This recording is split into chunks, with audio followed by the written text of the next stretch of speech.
नमस्कार साथियों, आप सभी को आर के संग नमस्कार। हम लोग कार्बोहाइड्रेट्स पे काम कर रहे थे। आज हम उन्हीं कार्बोहाइड्रेट से रिलेटेड कुछ ऑब्जेक्टिव्स के बारे में आपको डिस्कस करेंगे। आज की वीडियो देखने से पहले आपको सलाह है कि आप कार्बोहाइड्रेट से संबंधित जो लेक्चर्स दिए गए हैं उसे आप ज़रूर देख लें। उसे आपको कमेंट बॉक्स में मिल जाएगा, उसे ज़रूर देख लें। तो कार्बोहाइड्रेट्स के से संबंधित हम एक लेक्चर में आपको ऑब्जेक्ट्स कराए हैं और उसके बाद जो और ऑब्जेक्ट्स इंपॉर्टेंट ऑब्जेक्टिव बच जाते हैं उस पर आज हम लोग डिस्कस करेंगे। जैसे कि आपको दिख रहा होगा कार्बोहाइड्रेट, पहले एक बार रिव्यू करा दूं। कार्बोहाइड्रेट मीन्स वही कार्बोहाइड्रेट्स जो हमारी बॉडी में जो हमें रोज़मर्रा के लाइफ को सस्टेन करने के लिए ऊर्जा प्रदान करता है, उसी कार्बोहाइड्रेट पे काम करते थे। सोचने के लिए, विचारने के लिए, किसी काम को करने के लिए हमें एक ऊर्जा की आवश्यकता पड़ती है जो हमें कहाँ से मिलता है? उस कार्बोहाइड्रेट से। कौन कौन? मोनोसेक्राइड, डाइसेक्राइड, पॉलीसेक्राइड से। उन्हीं कार्बोहाइड्रेट्स में दोस्तों आज हम लोग कुछ काम करेंगे ऑब्जेक्टिव्स पर। जैसे कि आपको स्क्रीन पर दिख रहा होगा 25 क्वेश्चंस कर चुके हैं हम लोग। 25 क्वेश्चंस करवाए थे, उसे आप देख लेना। उसे पूरी तरह से इजी वे में बताए हुए हैं। और आज फिर कुछ क्वेश्चंस, इंपॉर्टेंट क्वेश्चन आपके लिए लेकर आया हूँ जो आपके एग्जाम के लिए बहुत ही मायने रखते हैं। उसी पर आज हम डिस्कस कर रहे हैं। जैसे दिख रहा होगा कि इनमें से starch consist of which two components. Starch जो बने होते हैं वो किन दो घटक से बने होते हैं पता होना चाहिए। स्टार्च एक पॉलीसेक्राइड है और वो जो स्टार्च पॉलीसेक्राइड है वो दो घटक से बने होते हैं, दो कंपोनेंट से बने होते हैं। कौन कौन? एमाइलोज और एमाइलोपेक्टिन। एमाइलोज और एमाइलोपेक्टिन दोनों में अंतर क्या है? एमाइलोज जो है और एमाइलोपेक्टिन, तो एमाइलोपेक्टिन स्टार्च का मुख्य घटक होता है जो कि 80 से लगभग 80 से 85% भाग को बनाती है। और एमाइलोज जो है बाबू वो स्टार्च का जो भाग, वो छोटा भाग है जो बाकी कितना बच गया 15 से 20% भाग को बनाती है। ओके, अगर पूछ दे स्टार्च का मुख्य घटक जो है उनमें से कौन मेजर पार्ट हो गया, तो कौन हो गया? एमाइलोपेक्टिन। और एमाइलोज जो है वो छोटा पार्ट है क्योंकि इस प्रोटीन, इस स्टार्च को बनाने में एमाइलोज का कम योगदान होता है और एमाइलोपेक्टिन का ज़्यादा। क्यों? क्योंकि एमाइलोपेक्टिन कितना लगभग 80 से 85% भाग को बनाती है और बाकी कितना बच गया 15 से 20% हो गया, वो आप कौन बनाता है? एमाइलोज बनाता है। दोनों में और अंतर क्या होता है? एमाइलोज जो है जल में घुलनशील होता है लेकिन एमाइलोपेक्टिन जल में घुलनशील नहीं होता है। एमाइलोपेक्टिन जो है वो बहुत ब्रांच्ड होता है लेकिन एमाइलोज जो होते हैं वो क्या होता है? ब्रांच नहीं होता है। लेकिन आपको ये क्वेश्चन पूछ रहा है स्टार्च किन दो कंपोनेंट से बना होता है, तो आपको बाबू आंसर करना है मेरे प्यारों भाइयों और बहनों। आपको क्वेश्चन का आंसर करना है जो स्टार्च है, स्टार्च हम यहाँ पे स्टार्च है बबुआ, स्टार्च। ये थोड़ा सा हम इस पर ऐसे कर दो, ऐसे। ये जो स्टार्च है, स्टार्च वो दो कंपोनेंट से बने होते हैं। एक का नाम है एमाइलोज और दूसरे का नाम है एमाइलोपेक्टिन। एमाइलोपेक्टिन के नाम से पुकारते हैं। ये जो एमाइलोज है स्टार्च का 15 से 20% भाग को बनाती है लेकिन एमाइलोपेक्टिन जो है ये लगभग में आपका 80 से 85% भाग को बनाती है। ओके बबुआ? नहीं। और दूसरा क्या अंतर है? ये जो एमाइलोज है वो वाटर सॉल्युबल होता है लेकिन ये जो होते हैं वाटर इनसॉल्युबल होता है। ये क्या होते हैं? और ब्रांच्ड होता है। ये क्या होता है? अनब्रांच्ड हुआ करते हैं। लेकिन हमारे क्वेश्चन इसलिए मैंने बता दिया कि बस यहाँ पर लेकिन क्वेश्चन पूछ रहा था कि स्टार्च किन दो कंपोनेंट से बने होते हैं, बोलेंगे एमाइलोज से बनी होती है और एमाइलोपेक्टिन से बनी होती है। तो हम हमारा जो हुआ more than one above option में आएगा।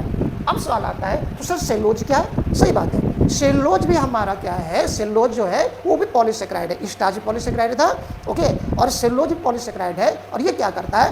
प्लांट के सेल वाल को बनाती है, कोशिका भित्ति को बनाती है, जिसके कारण क्या होता है? प्लांट में रिजिडिटी आती है, कठोरता आता है, उसमें स्ट्रेंथ प्रोवाइड करता है। और उसी सेलुलोज से जैसे कि आपको आसपास दिखता है किवाड़ी बनाते हो, टेबल बनाते हो, चेयर बनाते हो, सेलुलोज से हमारा कॉटन कपड़ा बना होता है। बहुत सारे उसके हम लोग क्या करते हैं? डेली लाइफ में इस्तेमाल करते हैं।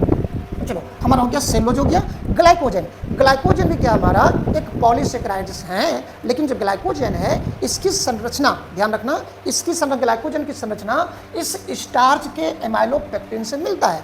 जिस प्रकार से स्टार्च संचित रहता है कहाँ पे, हमारे खाद्य पदार्थ में, कहाँ पे, गेहूं में, चावल में, ये साग सब्जी में, रूट में, जड़ में, जैसे मूली वगैरह खाते हैं वो उस समय खूब मिलता है कौन, स्टार्च। तो वहाँ पे संचित रहता है कहाँ पे, जैसे मैंने कहा खाद्य पदार्थ में स्टार्च संचित रहता है, उसी प्रकार से ग्लाइकोजन हमारे ब्रेन में संचित रहता है, कहाँ पे, मसल्स में, और कहाँ पे, लीवर में संचित रहता है। और ये हमें इमरजेंसी पीरियड में ऊर्जा प्रदान करती है कौन, ग्लाइकोजन।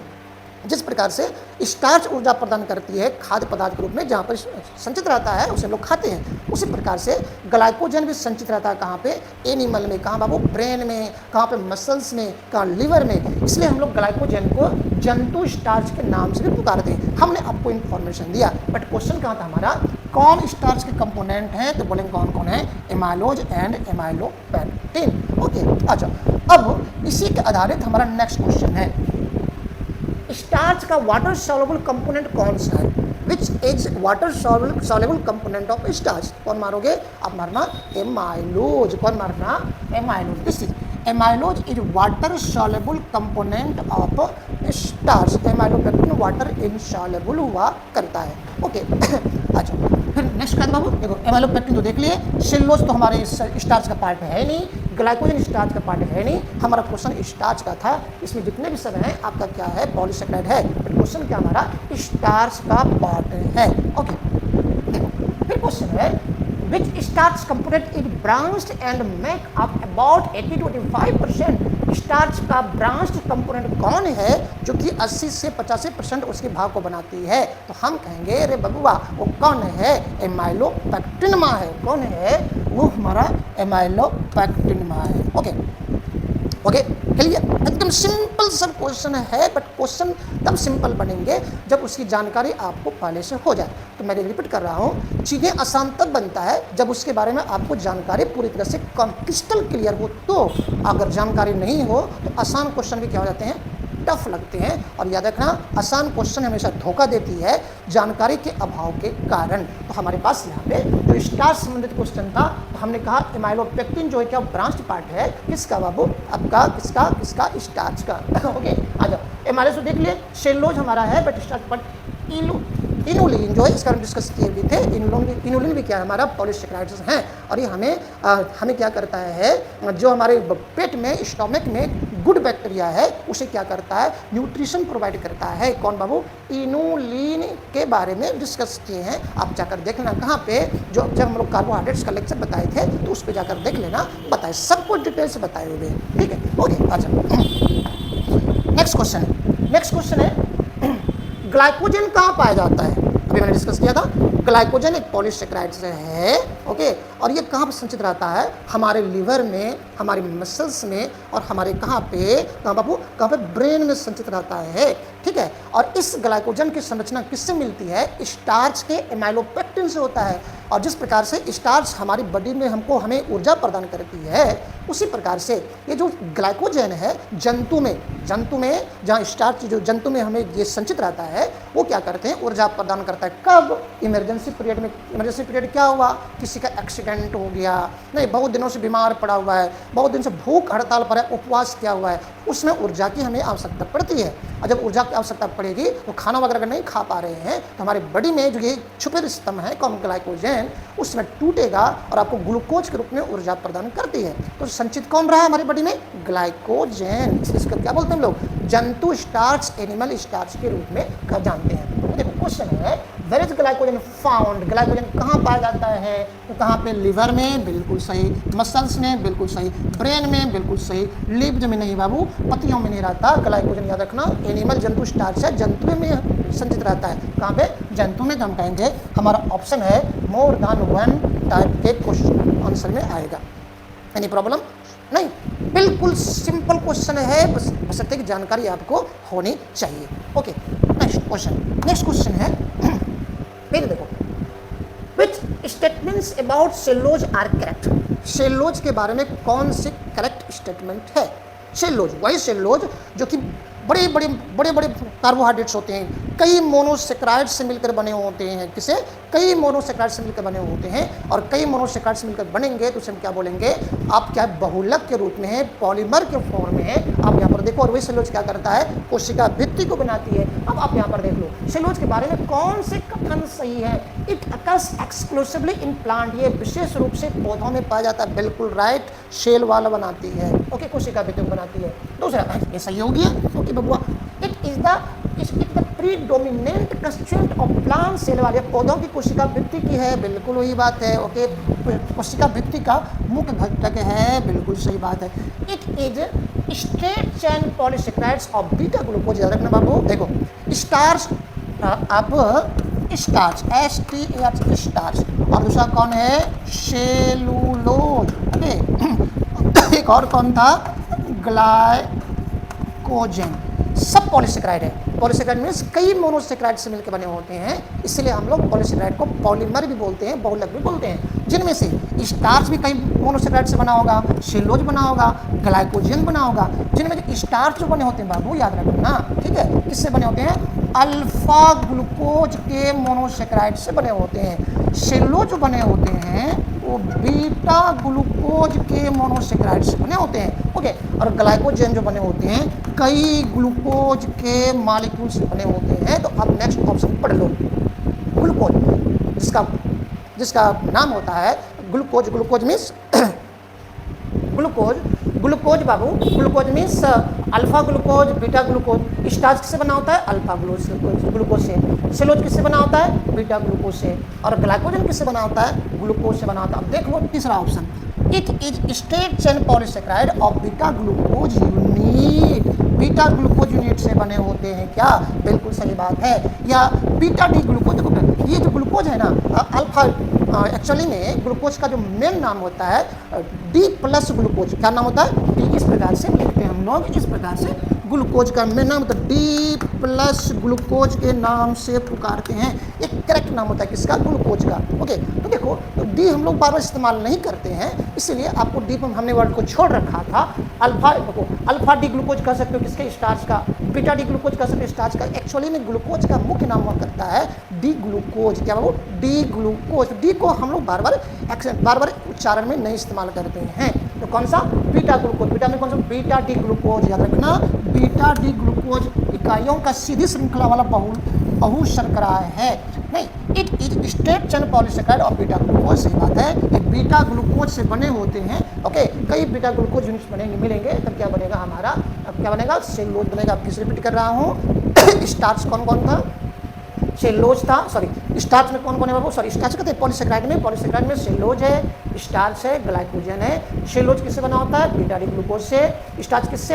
अल्फा डी ग्लूकोज से कर सकते हो। और ग्लाइकोजन ग्लूकोज का हो या डी ग्लूकोज को काम चलेगा। ओके, दैट मीन्स हमारा ये भी सही है, ये भी सही है, ये भी सही है। It is an animal storage polysaccharide. Never animal storage polysaccharide कौन है? ग्लाइकोजन है। तो हम डी में ऑप्शन नहीं डालेंगे, तो 1 2 3 सी हो गया। दैट मीन्स हम लोग कहेंगे हमारा ई ऑप्शन के करीब आंसर आ रहा है। ओके, देखो उसी प्रकार से हमारा फिर से नेक्स्ट क्वेश्चन है कि inulin is a polymer of. Inulin किसका पॉलीमर होता है? ग्लूकोज का, फ्रुक्टोज का, ग्लैक्टोज का, राइबोज का, नन ऑफ दिस का। तो बस इनुलिन, आई थिंक एक बार थोड़ा सा सस्पेंस तो जरूर है, बट ये मुझे पता है कि इनुलिन एक पॉलीसेक्राइड है। इनुलिन एक पॉलीसेक्राइड है जो हमारे पेट में गुड बैक्टीरिया को न्यूट्रिशन प्रोवाइड करता है। बट फिर भी थोड़ा सा लगता है हमको कन्फ्यूजन है, बट फिर भी हम कन्फ्यूजन को एक ये ऑप्शन बना लो तो हम कहेंगे सस्पेंस में डालकर शायद ही ग्लूकोज से बना होता है। लेकिन हम नेक्स्ट क्लास में इसको फिर से एक बार क्या करेंगे,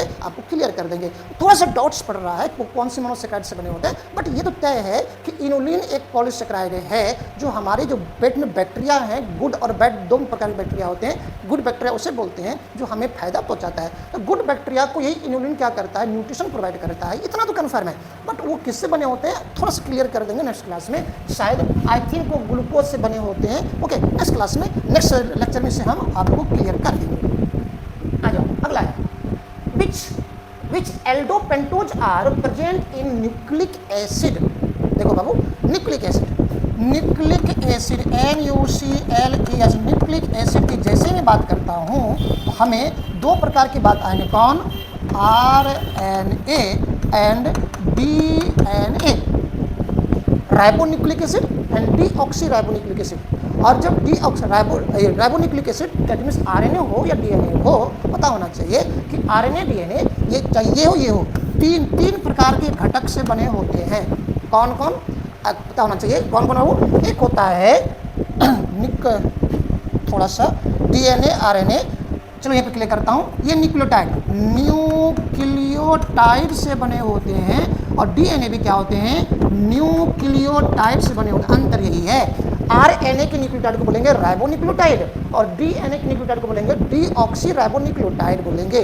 जब हम लोग आरएनए को तोड़ेंगे तो न्यूक्लियोटाइड निकलेगा और न्यूक्लियोटाइड बाबू न्यूक्लियोटाइड 3 घटक से बने होते हैं। कौन? नाइट्रोजनस बेस से और किससे? पेंटोज शुगर से और फॉस्फेट से। किससे बाबू? देखो मैं फिर रिपीट कर रहा हूँ, न्यूक्लिक एसिड बोले तो आरएनए डीएनए, और आरएनए जो होता है लंबा से चेन होता है किसका? न्यूक्लियोटाइड का। डीएनए भी लंबा से चेन होता है किसका? न्यूक्लियोटाइड का। अंतर यही है, इसके आरएनए के न्यूक्लियोटाइड को बोलेंगे राइबोन्यूक्लियोटाइड, क्यों हम बात कर रहे हैं, और डीएनए के न्यूक्लियोटाइड को बोलेंगे डीऑक्सी राइबोन्यूक्लियोटाइड। चाहे न्यूक्लियोटाइड जो है वो 3 कंपोनेंट से बने होते हैं। कौन कौन? नाइट्रोजनस बेस से, पेंटोज शुगर, फॉस्फेट से। यही जो पेंटोज शुगर है, ये पेंटोज शुगर 2 प्रकार के होते हैं बाबू। राइबोज पेंटोज शुगर कहाँ मिलता है? आरएनए में, और डीऑक्सी राइबोज पेंटोज शुगर कहाँ मिलता है? डीएनए में। कहाँ पे? डीएनए में मिलता है। ओके, पेंटोज शुगर जो है, पेंटोज शुगर के डाई पोजीशन से सेकंड पोजीशन से सेकंड कार्बन से अगर ऑक्सीजन हट जाए तो उसको बोलते हैं डीऑक्सी राइबोज पेंटोज शुगर। याद रखना, पेंटोज शुगर जो है, कौन सा pentose sugar?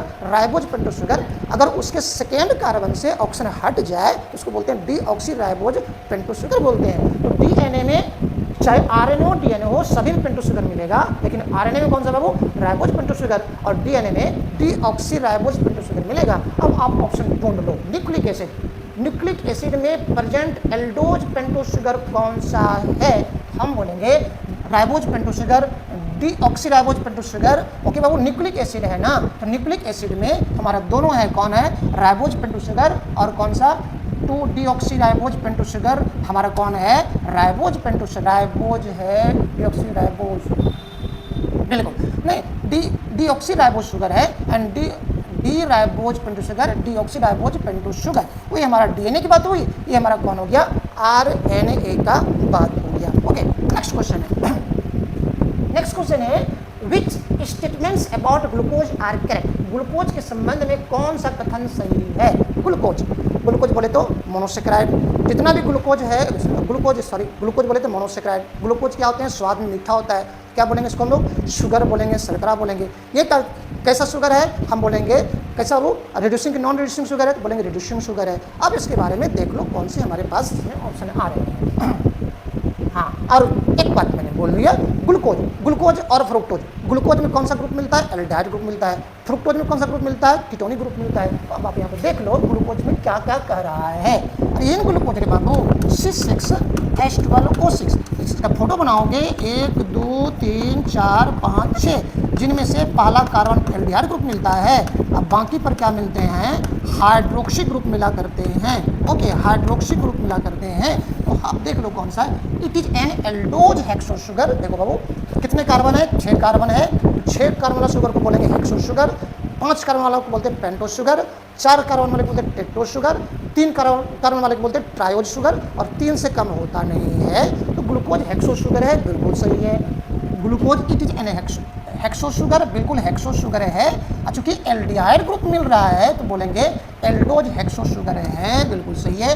It is also known as dextrose, बिल्कुल सही है। इसे डेक्सट्रोज के नाम से पुकारते हैं। ओके, इट इज, तो हम ये बोलेंगे it is N monomer of starch and cellulose, बिल्कुल सही है। चाहे आपका स्टार्च हो, चाहे सेलुलोज हो, चाहे ग्लाइकोजन हो, सब क्या होते हैं? ग्लूकोज से बने होते हैं। अंदर एक कोई अल्फा डी ग्लूकोज से होते हैं, कोई बीटा डी ग्लूकोज है, लेकिन ग्लूकोज तो है। तो हम बोलेंगे ये भी सही है। It is N कीटोज hexo sugar, नहीं बाबू, कीटोज हेक्सो शुगर कौन हमारे आते हैं? खास करके फ्रुक्टोज साहब आते हैं। दैट मीन्स हमारा ऑप्शन क्या हो गया? ए आ रहा है।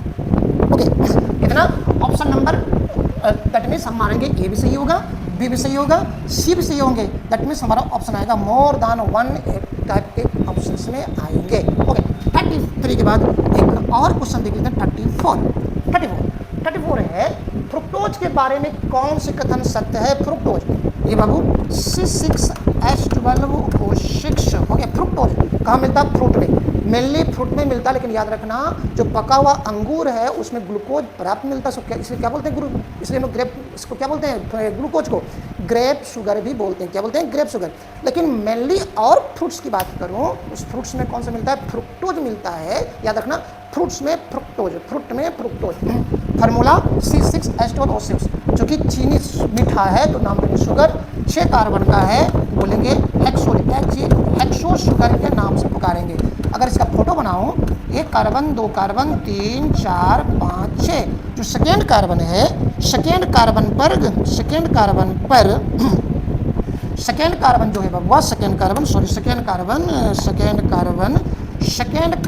पर इसमें क्या होते हैं? सेकेंड कार्बन है ना, इसमें कीटो नहीं लगता, नहीं दिखा कलर। चलो अब झकाझक दिखेगा, क्योंकि ये सेकेंड कार्बन है, सेकेंड कार्बन में कीटोनिक ग्रुप होता है, बाकी में क्या होते हैं? हाइड्रोक्सी ग्रुप लगे होते हैं। तो हम कहेंगे कि जो आपका जो ये है कौन बाबू?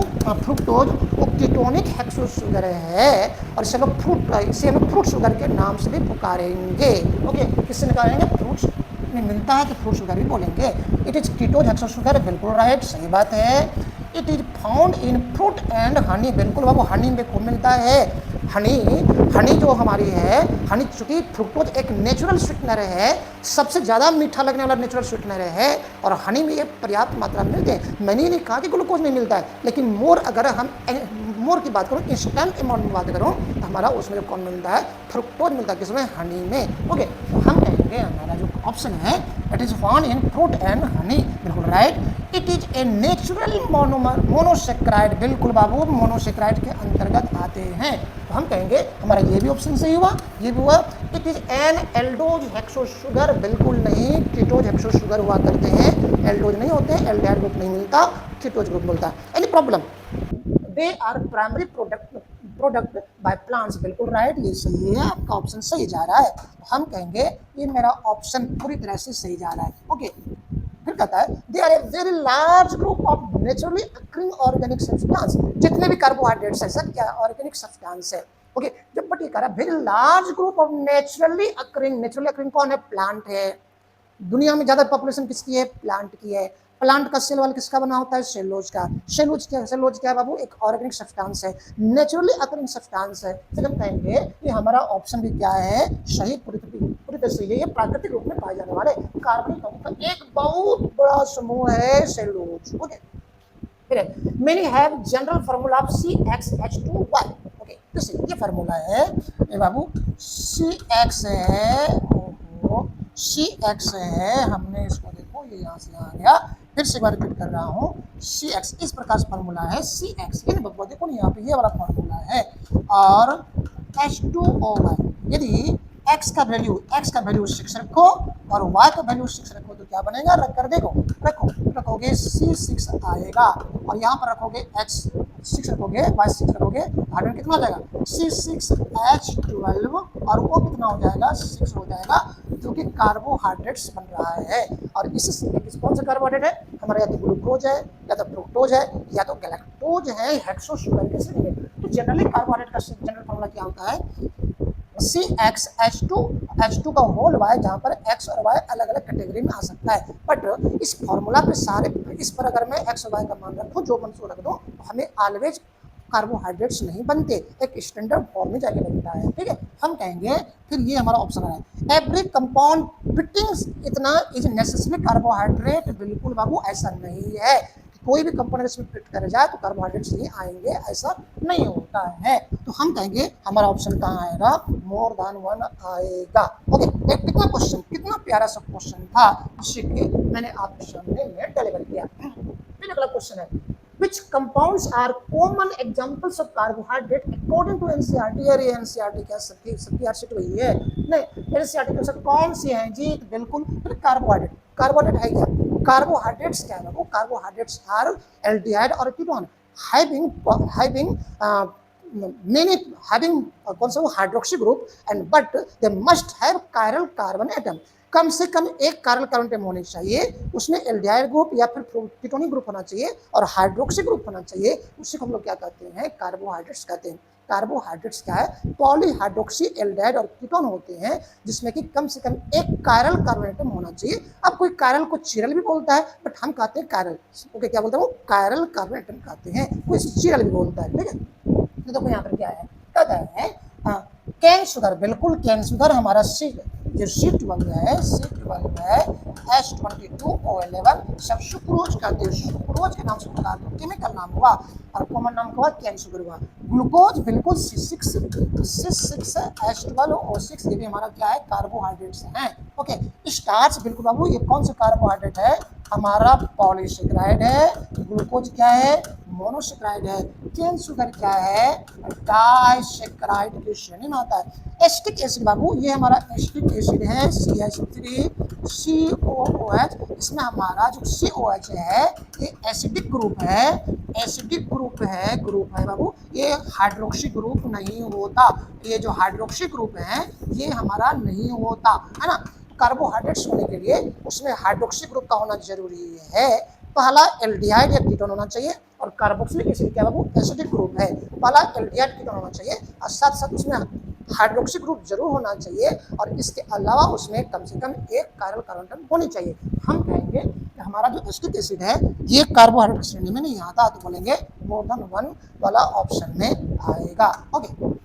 नेक्स्ट क्वेश्चन है, which of the following are monosaccharides, monosaccharides में कौन कौन आएंगे बाबू, मोनोसेकेराइड्स खास करके 3 से लेकर 6 कार्बन तक हम लोग बात करते हैं। 3 कार्बन का मोनोसेकेराइड को बोलेंगे ट्रायो शुगर, 4 कार्बन वाले को बोलेंगे टेट्रो शुगर। अब बड़ी आराम से फॉर्मूला बना सकते हो, देखो अब हेक्सो शुगर C6H12O6, 6 कार्बन वाला हेक्सो शुगर है। 5 कार्बन वाला बनाओगे तो लिखना C5, 6 में 12 था तो 5 में 10 रखो, 6 ऑक्सीजन था तो 5 ऑक्सीजन रखो, पेंटो शुगर हुआ।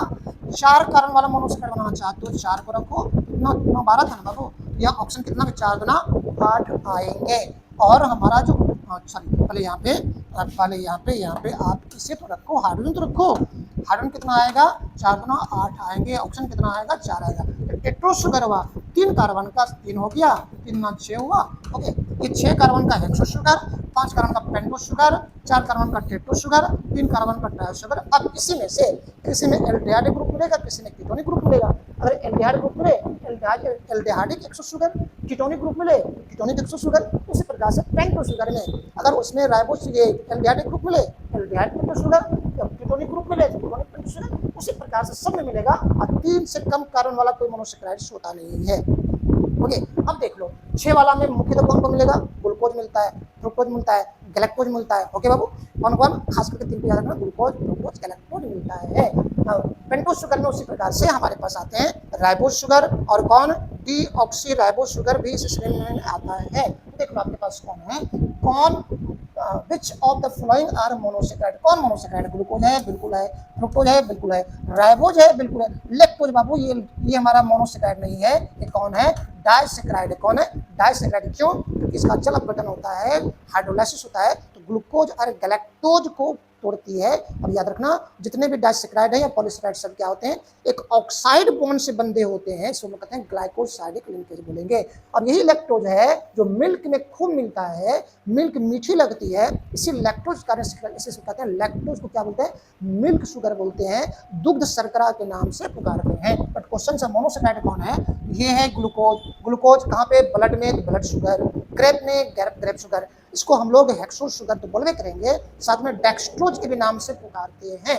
फ्रुक्टोज कहाँ पे, फ्रूट्स में, ओके, पके फ्रूट्स में खूब, हनी में खूब मिलता है, इसमें कीटोनिक ग्रुप है तो कीटोज शुगर, 6 कार्बन का है तो हेक्सो शुगर। इन सारे प्लेटफॉर्म को हम लोग पीछे खूब डिस्कस किए हैं। आप सारे क्वेश्चंस को देखो, आपको सारे एक्सप्लेनेशन सब दिया गया है और मजा आएगा पढ़ने में। और सबका एक ही ऑप्शन है कि आप क्या करो ना, थ्योरी वाला ऑप्शन देख लो, थ्योरी जो डिस्कस करवाया ना उस सबका कार्बोहाइड्रेट का, उस कार्बोहाइड्रेट की थ्योरी पढ़ते हो, भले लंबा से पार्ट बन गया हो, 52 लगभग 52-55 मिनट का होगा, भले लंबा से पार्ट बन गया हो, लेकिन अगर उसे पढ़ लोगे तो ये सारे ऑब्जेक्टिव्स आपको देखते देखते सॉल्व हो जाएंगे। इसलिए क्या करना, उन सारे थ्योरी को जाके पढ़ लो, सबको डाल दिए वहाँ पे कमेंट बॉक्स में पिन कर दिए, ठीक है, देख लो।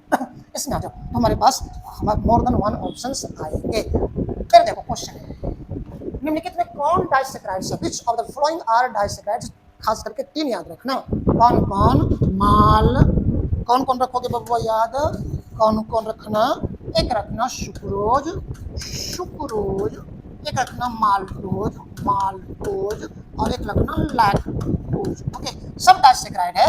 सभी का जनरल फॉर्मूला होगा C12H22O11। चाहे सुक्रोज हो, चाहे माल्टोज हो, चाहे लैक्टोज हो। गन्ना से प्राप्त करते हैं तो कैन शुगर बोलेंगे। माल्टोज को माल्ट शुगर कहते हैं, लैक्टोज को मिल्क शुगर कहते हैं। ओके, और ये जो माल्टोज है ये जर्मिनेटिंग अंकुरित अनाज में खूब मिलता है, और लैक्टोज शुगर दूध में मिलता है, दूध शुगर, इसे माल्ट शुगर कहते हैं। ओके, इसे कैन शुगर के नाम से भी पुकारते हैं। ओके, अब देखो मुझे कौन हमारा डाइसैकेराइड है। एक बार फिर से रिपीट कर दो। सुक्रोज का जल अपघटन होगा, वाटर के संपर्क में आएगा, ग्लूकोज बनाती है और फ्रुक्टोज बनाती है। माल्टोज का जल अपघटन होंगे तो ये दो मॉलिक्यूल ग्लूकोज बनाती है, लेकिन लैक्टोज के जल अपघटन कारण, हाइड्रोलाइसिस कारण ग्लूकोज एंड गैलेक्टोज बनाती है, ग्लूकोज एंड गैलेक्टोज बनाती है। अब देखो मैंने हालांकि यहाँ पर ऑप्शन नहीं दिया है, बट नेक्स्ट क्वेश्चन को करने के लिए हमने सारा ऑप्शन यहाँ पे फुलफिल कर दिया हूँ। निम्नलिखित में कौन सा डाइसैकेराइड है? क्या माल्टोज है? बिल्कुल है। शुगर है? बिल्कुल है। लैक्टोज है? बिल्कुल है।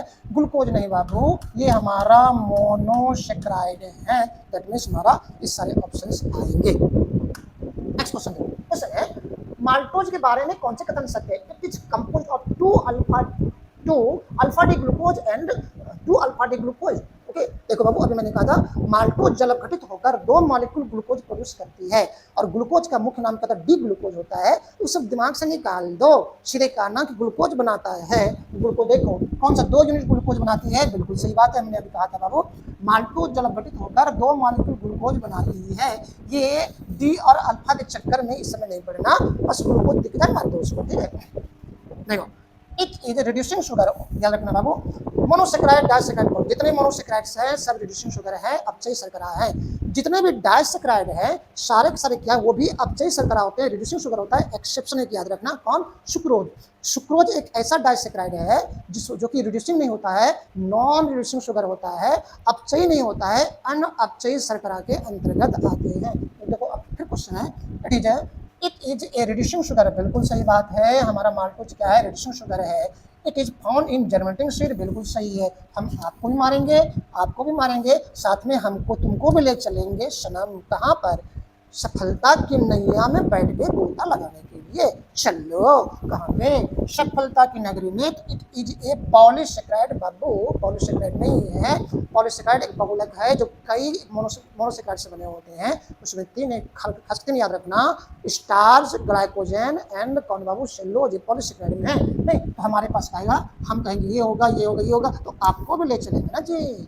ओके, अब फिर क्वेश्चन है which statements about lactose are correct? Lactose के बारे में कौन? बे लैक्टोज जो डाइसैकेराइड था, लैक्टोज C12H22O11 लैक्टोज जो वाटर के साथ जल अपघटित होकर क्या बनाती है? ग्लूकोज और गैलेक्टोज बनाती है। ओके रे बंबा, ग्लूकोज और गैलेक्टोज से मिलकर बने होते हैं डाइसैकेराइड्स। कौन से डाइसैकेराइड? हमारा लैक्टोज। क्या बोलेंगे? मिल्क में मिलता है, मिल्क शुगर के नाम से पुकारेंगे। इट इज मिल्क शुगर, बिल्कुल राइट, दूध शर्करा है। It is composed of galactose and glucose, बिल्कुल ग्लूकोज और गैलेक्टोज से बने होते हैं। बिल्कुल बाबू, कहेंगे it is composed of glucose and galactose. Okay, it is a reducing sugar, बिल्कुल जितने भी डाइसैकेराइड्स हैं सब रिड्यूसिंग शुगर है। एक्सेप्शन कौन है? हमारा सुक्रोज है, जो रिड्यूसिंग शुगर नहीं होगा। It is a non reducing sugar बाबू, तब इसे कहने का आवश्यकता क्या है? ओके, हम कहेंगे ए होगा, बी होगा, सी होगा, तो आप ये तो हो गए हैं ना जी। ओके, नेक्स्ट क्वेश्चन देखो बाबू, सुक्रोज के बारे में कौन से कथन सत्य है? Which statements about sucrose are correct? Sucrose, वही सुक्रोज C12H22O11 जिसको कि सुक्रोज कहेंगे, इसे हम लोग क्या कहते हैं? कैन शुगर के भी नाम से पुकारते हैं। और हाइड्रोलाइसिस करोगे तो ग्लूकोज और ग्लूकोज प्रोड्यूस करता है, और ये इकलौता डाइसैकेराइड है जो कि नॉन रिड्यूसिंग शुगर की श्रेणी में आता है। तो हम कहेंगे कौन कौन से हैं? देखो बाबू, it is a common disaccharide, it is a common disaccharide, बिल्कुल, क्योंकि सबके घर में मिलेगा, घर में सबके यहाँ मिलेंगे। किस रूप में? एक डब्बा है, डब्बा में पैक रहेगा, चाय बनाओ, दही में खाओ, दूध में खाओ, सबके घर में खास करके डाइसैकेराइड जरूर मिलता है। हम बोलेंगे यह एक समान दूध शर्करा है, बिल्कुल सही बात है। On hydrolysis gives glucose and fructose, बिल्कुल से जल अपघटित होकर एक ग्लूकोज और फ्रुक्टोज बनाती है। ओके, फिर है it is non reducing sugar, बिल्कुल राइट बात नहीं। देखो बताया था कि सभी डाइसैकेराइड क्या होते हैं? रिड्यूसिंग शुगर होते हैं, लेकिन ये बाबू क्या होते हैं? नॉन रिड्यूसिंग शुगर की श्रेणी में आते हैं। It is compose of glucose and galactose. बिल्कुल नहीं, ग्लूकोज और गैलेक्टोज से कौन बने होते हैं? लैक्टोज बने होते हैं। तो हम कहेंगे ये नहीं होगा। तो ये हमारा सारे ऑप्शन इसमें आएंगे। Next question sir, next question है निम्नलिखित में कौन से पॉलीसेकेराइड्स है? Which of the following are polysaccharide? बाबू तीन याद रखना, स्टार्च, सेलुलोज एंड ग्लाइकोजन। जहां पे स्टार्च दो कंपोनेंट से बना था, एमाइलोज, एमाइलोपेक्टिन। और स्टार्च जो है, देखो बाबू अब उसी क्वेश्चन यहाँ पर है, तो निम्नलिखित में कौन से पॉलीसेकेराइड है? स्टार्च है, बिल्कुल सही है। ग्लाइकोजन बिल्कुल सही है। सेलुलोज बिल्कुल सही है। ये जो सुक्रोज है ये तुम्हारा डाइसेकेराइड है। क्या है बाबू? ये डाइसेकेराइड है। ये हमारा क्या है? डाइसेकेराइड की श्रेणी में आता है।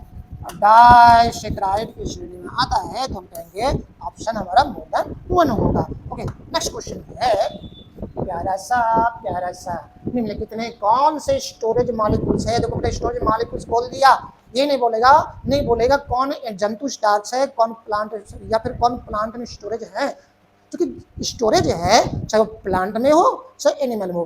प्लांट में स्टोरेज के रूप में कौन सा स्टार्च, कौन सा बाबू, कौन से कार्बोहाइड्रेट? स्टार्च। और एनिमल में कौन सा? जंतु स्टार्च बोले तो ग्लाइकोजन। अब देख लो इसमें कौन कौन है। Which of the following are storage molecule? Starch है, बिल्कुल राइट। ग्लाइकोजन है, बिल्कुल राइट। सेलुलोज बाद थोड़ी स्टोर रहता है, तो प्लांट के सेल वाल को बनाता है, ये तो मिल्क में मिलता है। तो वो दोनों हम कहेंगे है कौन कौन? हमारा starch and glycogen. Okay, question है कौन से स्टेटमेंट सही है? Which statements are correct? Carbohydrates are used as storage molecules as starch in plant. Plant में जो स्टार्च है वो स्टोरेज टिश्यू के रूप में है, स्टोरेज कार्बोहाइड्रेट के रूप में है। बिल्कुल सही बात है। नहीं देखो बाबू, कार्बोहाइड्रेट पौधे में स्टार्च के रूप में संग्रहण अणु के रूप में उपयोग होते हैं। बिल्कुल सही। Carbohydrates used as storage molecules as glycogen in animal. बड़ी एनिमल में जो कार्बोहाइड्रेट स्टोरेज है वो कौन है? ग्लाइकोजन है। कार्बोहाइड्रेट जंतुओं में ग्लाइकोजन के रूप में संग्रहण अणु के रूप में होते हैं। बिल्कुल right. The cell wall of bacteria and plant is made of cellulose. Plant का जो सेल वॉल है वो क्या होते हैं? हमारा सेलुलोज से बने होते हैं। बिल्कुल राइट बबुआ। Glycogen is stored only in roots. बबुआ ग्लाइकोजन कहीं नहीं मिलता, एनिमल में मिलता है। रूट में कहाँ से? तो बोलेंगे ये नहीं, तो फिर बोलेंगे हमारा ये है ABC, बोलेंगे तो ऑप्शन नंबर E आएगा। नेक्स्ट क्वेश्चन है विच स्टेटमेंट्स आर करेक्ट? कौन से स्टेटमेंट सही है? Ribose and deoxyribose are present in nucleic. बिल्कुल, न्यूक्लिक एसिड बोले तो RNA DNA। RNA का पेंटोज शुगर कौन सा है? कौन सा? Ribose pentose sugar. और deoxyribose pentose sugar, sorry two deoxyribose pentose sugar जो है ये DNA में, और राइबोज कहाँ बाबू? RNA में। दिस इज RNA में एंड 2-डीऑक्सीराइबोज पेंटोज शुगर किसमें? तो हम बोलेंगे DNA में। नहीं, सेकेंड कार्बन के सेकेंड पोजीशन से अगर ऑप्शन हट जाए तो बोलते इसको डीऑक्सी। ओके, क्या बोलते हैं? डीऑक्सी। तो 2-डीऑक्सी वाला कहाँ पे? DNA में। और डीऑक्सी वाला कहाँ पर? राइबोज। डीऑक्सीराइबोज कहाँ पे? RNA में। ये होगा ये। DNA contains 2-डीऑक्सीराइबोज। DNA में 2-डीऑक्सीराइबोज होता है। बिल्कुल सही बात है। RNA consist of ribose pentose sugar. RNA ribose pentose sugar से बना था। बिल्कुल सही है। DNA contains fructose. जुट्टो फुट्टो खाई लेके दिल को रे DNA में फ्रुक्टोज में थोड़ी मिलता है। बकरे बात था, बोलेंगे हम कहाँ पर होगा? ये वाला नहीं होगा। ओके, देखो तो जितने भी कार्बोहाइड्रेट से क्वेश्चन थे सारे क्वेश्चंस को अप्रॉक्स 50 क्वेश्चंस को हमने छोटा छोटा पार्ट में कराया। मैं रिपीट कर रहा हूँ, अगर इन सारे क्वेश्चंस को अगर आपको इसमें स्मार्ट बनना, आपको एक प्रॉपर वे में तैयारी करनी हो, एक भी क्वेश्चंस ना छूटे, आप क्या करो? सबसे पहले इसके थ्योरी पार्ट को देख लो। भले थ्योरी पार्ट थोड़ा सा लंबा है, उसमें सब कुछ डाल दिया हूँ, मिर्च मसाला तो नहीं, लेकिन जरूर है आपके सक्सेस के मसाला को परोस दिया हूँ। और उसके बाद फिर उससे से रिलेटेड सारे क्वेश्चंस जो लगभग 50 क्वेश्चंस आज मैंने जो दिखाया बाबू आपको 50 क्वेश्चन दिखाया, ये मैंने 3 सेगमेंट में कराया हूँ। पहला सेगमेंट में 25 क्वेश्चन था, वो भी थोड़ा सा लेंथी हो गया था, लंबा पार्ट हो गया था। उसका जो और 2 सेगमेंट्स मैंने बताया वो छोटे छोटे पार्ट से बताया हूँ, ताकि आपकी नींद में ही दिमाग खुले। इसलिए क्या करना, सारे क्वेश्चन को करो और अपने सक्सेस की सफलता की सीढ़ियों पर चढ़ो। नहीं, मैंने कहा सारे क्वेश्चन करो और अपने सफलता के सीढ़ियों पर चढ़ो, किस रूप में, एक ईमानदार और योगी के रूप में, ताकि योगी मीन्स वह कर्तव्यनिष्ठ प्राणी के रूप में आप आगे बढ़ें और अपने सफलता के आसमान को छुएं। ये हमारा उद्देश्य है कि ताकि आपको और हम आपका उद्देश्य आपको मेरा यही है, और आप हमारी चीज़ों को माने तो नहीं, ये नहीं कहूँगा, लेकिन अमल जरूर करें। ये आपको सफलता की सीढ़ियों पर अगली मंजिलों तक ले जाएंगे। ओके, तो चलो दोस्तों, फिर से मिलते हैं नेक्स्ट क्लास में नेक्स्ट वीडियो के साथ। तब तक सभी प्यारे प्यारे भाई और बहनों को आर के सेन की तरफ से नमस्कार, जय हिंद, जय भारत, बाय। ओके, चलो फिर से मिलते हैं।